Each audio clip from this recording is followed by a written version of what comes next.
Hey,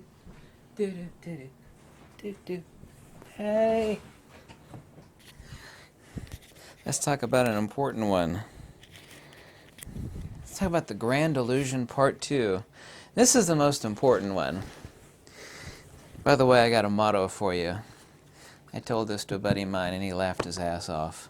Treat them like mushrooms, feed them shit, and keep them in the dark. Can you remember that motto? Urban pacification. You know, a key constituent of keeping people stupid and drooling on themselves. By the way, I actually gave a perfect analogy. It's called an old movie called The Dark Crystal. They recently did a remake on Netflix of like a mini series, and there are these little plain-faced creatures walking around, and they're basically like drooling slaves. They're called podlings. All governments, doesn't matter what type of government, I'm not into politics, they want podlings. Yeah? It's like you're kind of like the Matrix, you know, you're hooked up with a million tubes, and you know you're feeding the great machine. That's your only job, is to feed the great. Let's talk about urban pacification. And urban pacification takes many approaches. It's kind of like the people that got rich off of gold mining were not the gold miners, but like the store merchants that sold like food and mining supplies. Those are the smart people. And you either got them that way, or you got them with the prostitutes that were, you know, serving. You know, they're paying for the services. You go, so you're gonna. The point is that you got to catch somebody some way. You got to find their vice. It's like you can either get them in Las Vegas. You either get them. Suck out their money through the shows that they have, or they get it through gambling. You got to find someone's vice. So urban pacification takes upon many forms. It could actually be food. It could actually be games where people are zombified and they're not actually going out and performing civil disobedience and unrest. And of course, everybody today is addicted to their computers. We're all online with our freaking iPads and our iPhones. And of course, an iPhone or any sort of phone actually is just a tracking device. It's a tracking device that actually happens to be also a telephone and has applications on there. Let's talk about real pacification, and this is brilliant. I'm going to show you. There's many different aspects of urban pacification. Let's talk about the primary ones, and this is in no particular order. One's planned obsolescence. Yeah, it's like you work really hard, and back in the day, when you bought something, it lasted. I mean, it really lasted. It was made tough, and it was made to last. You bought one, and unless you were really stupid and you mistreated it, you'd only ever have to buy one. Kind of like that old everlasting gobstopper thing from the Willy Wonka movie. It's just anybody only ever needs one.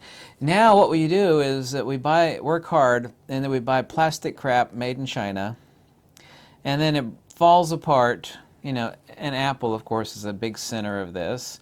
Everybody's a center of this. And we end up having to keep working to replace the outdated. If it's not broken and you manage to actually take good care of it, then it's outdated, and then you're psychologically oppressed to want a newer model. Well, you own that old piece of crap. Why, version 4 is out. You know, what sort of, are you a broke-ass loser? So we're all working our ass off to either replace the piece of crap that broke or to upgrade it. And this is, of course, also, too, not for, it serves a dual purpose. It both pacifies human beings to work them to death so they can't do anything else other than work. And it also feeds the corporate machine. That's so very important. I have to say that again. It feeds the corporate machine. If you were like a great company, you made a great product, and you know it didn't burn out, it lasted. You will say, well, you know, that means you're making a great product, you'll sell more. But yeah, but that peaks. If you actually look at statistics, stuff like that peaks, and then you can't sell anymore. Or somebody makes a cheap knockoff and they run you out of business. But you actually have to feed the corporate machine. And you have to come up with a new version. You have to make people psychologically feel guilty. Indoor entertainment's another. The one way you really pacify people is you keep them indoors. Everybody today, even like my home in South Florida, I mean, it's like a friggin' paradise there. 98% of the year. I mean, there's literally mangoes growing in my backyard. And while people do get out more and the weather's better, there is an enormous amount of people, and this is just one example, that you're just running from one piece of air conditioning to another, and they stay inside, and they're all, just as much as anybody up north or in Canada is, just on their iPhones, and they're watching the idiot box. It doesn't matter if it's a computer screen or a television set, they're all watching. This is a huge aspect of urban pacification. You get them scared to where they don't want to leave because the news spreads propaganda. Man, I know me some propaganda. I've lived in communist Russia, here, Man, some of the worst propaganda, amazingly enough, nothing against you British folks, and I listened because it was one of the few English broadcasts that would make its way via shortwave into Russia when I was living there. Some of the worst propaganda I ever heard on my life, and I think it's still that way, is the BBC. Ironically enough, RT, which is the Russian propaganda wing, and Sputnik, which is Russian propaganda wing, it actually has less propaganda than the BBC. That's not my opinion, that's a fact. I find that amusing. Anyway, you get people to watch the idiot box and you make them afraid to go out and do anything. You make them buy crap. You need to buy this. Your life's not complete till you buy this worthless piece of crap. And then that just keeps people indoors. You want to keep people indoors and pacified. So how do you do that? We've named off 2 so far. The idiot box. Also 2 gaming machines. More and more adults are gaming. I never gamed. Maybe I did when I was a teenager a little bit, computer games, but I don't game at all. I mean, it's just a total piss waste of time. But I mean, you want to keep people indoors. You want to keep them working their ass off to buy new gadgets that they don't actually need. And you keep them scared with propaganda and BS news. This is all about urban pacification. Another one. The third aspect of that, and I said no particular order, pills and mood pills. I told you the story about my buddy who did a tour of, like a Girl Scout tour, a hiking, and at night when they're all on the campfire, these little young teenagers are popping pills like old ladies. Everybody's on a mood pill, an up pill, a down, whatever the hell a pill is.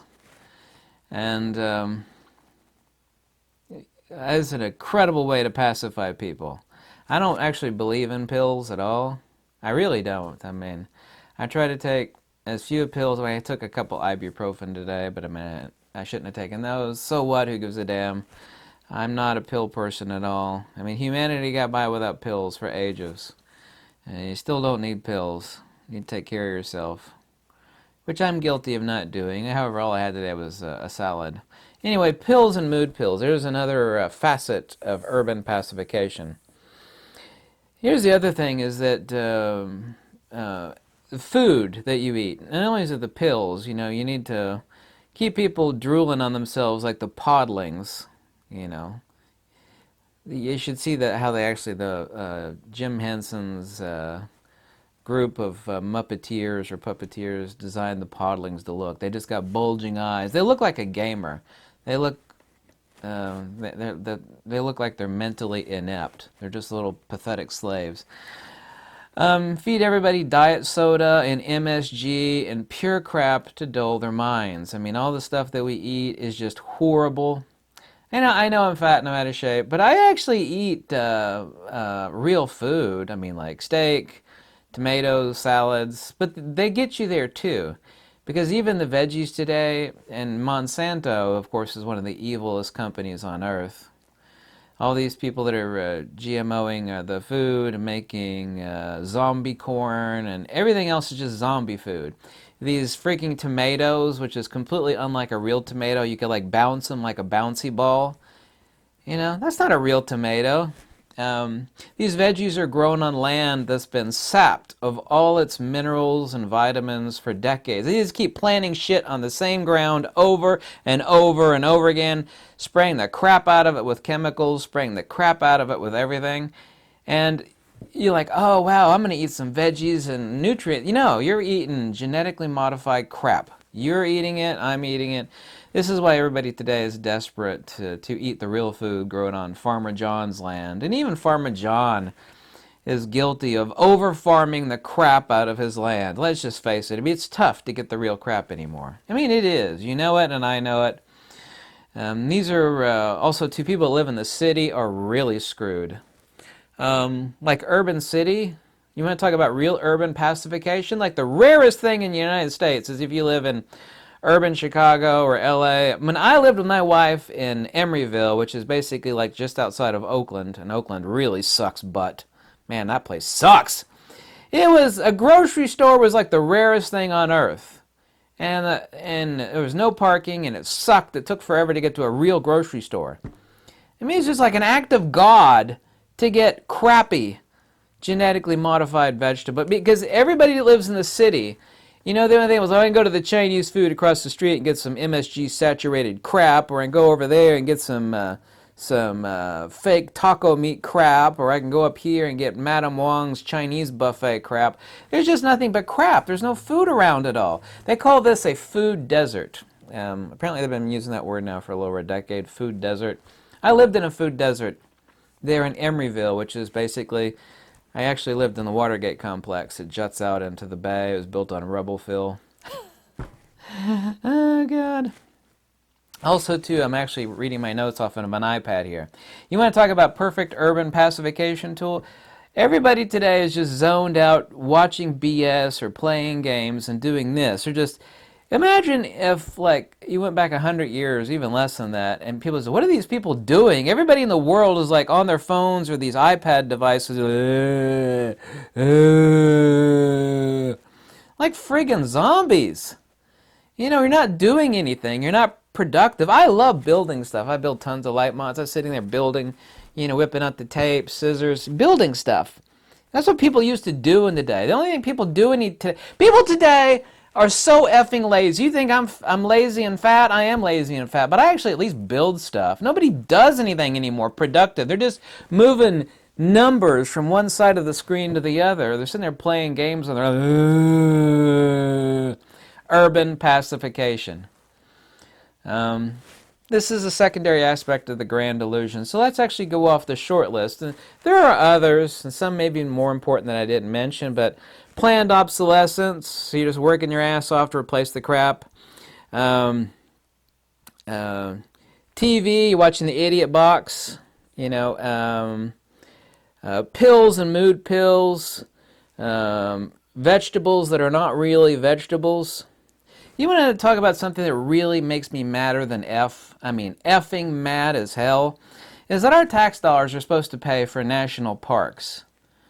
But when you go to a national park, and I used to do this all the time in Florida, they make you pay to get into didn't my taxpayer money pay for this goddamn place? I got to pay to get into a goddamn national park?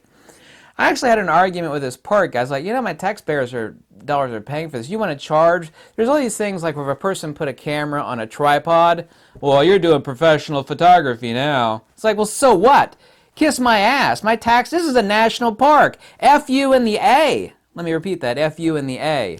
What do you mean? You want me to, you need to pay like a special, and they're like super astronomically expensive. Like, you kidding me? You want me to pay to get into this park, which my tax dollars are paying for?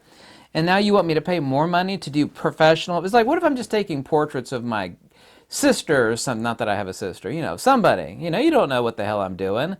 Well, it looks like professional photography. You're going to have to charge you a photographer's fee. This is a national park. My tax dollars are paying for it, you knuckle-dragging mental midget, subhuman troglodytic scumbag. Talk about a government sleazebag. I've encountered some of these people in national parks in Florida ages ago. I used to dive in Blue Springs all the time. And, oh God, where else did I dive? The national park. I used to do a lot of cave diving, underwater cave diving. But the big one was Blue Springs. And we called them park N-A-Z-I's. I can't say the word on YouTube, but you know what I mean. Park N-A-Z-I's, which is what they were. They're just little, goose-stepping morons just trying to look at who they can. It's like, this is a national park. As long as I'm not, like, throwing trash around or, harassing the wildlife, leave me the F alone. This is my tax money is supposed to be paying for this, you scumbag, loser, pissant, fascist scumbag. That blows my mind. I mean, that really, really pisses me off. God, there's 1,000 things I could talk about. That's not actually part of urban pacification now. But all the stuff that we have to pay for that's supposed to be paid for. You're like, this is a national park. Isn't my taxpayer dollar supposed to be paying for this? Anyway, this is another aspect of the grand illusion. And if I were an evil government entity, and all governments are freaking evil, not that I'm for anarchy at all, I would want to pacify. As I'm going to feed them propaganda, make them afraid to leave the house. I'm going to get addicted to watching the idiot box, and I'm going to stick a tracking device up their sphincter, which is basically every phone ever made, is a tracking device that people use to email and do other stuff. But it's not really going to seem like a tracking device because people are going to love to play with it and phone on it and do. But it's really a tracking device. We're going to feed everybody soda and MSG and garbage food to dull their minds, and then we're going to get everybody the believing that they're bipolar or depressed or bipolar and depressed or ADHD, and we're going to get the entire world addicted to pills. And therefore they have to spend all the rest of their money on health insurance. And that way they can go see evil doctors that feed them, write them prescriptions for crap medications that they not only don't need, but will make them drool even more and turn them into better podlings. Podlings, let me repeat that word again, podlings. Just little slaves that are just, shuffling around from one place to the next. Go do this, pay your taxes, do this. Take a pill. Go home, watch TV. Be afraid. Don't go outside. Eat crap food with no minerals or nutrients in it. Take more pills. Play with your iPad. Play with your iPhone. Watch the Idiot Box. Watch the rerun of Seinfeld. Stress about buying version 3.0 of your latest piece of planned obsolescent garbage, made in China, is designed to self-destruct. Planned obsolescence. That, girlfriend, that is urban pacification. And if I'm lying, I'm dying. And it's only a small spectrum of urban pacification. I hope you liked this video. Was it too negative? Was it too dark? Was this a dark video? I hope you liked this video. If you do, you can click the link below. You can tell me how much you hate me, But I'm right.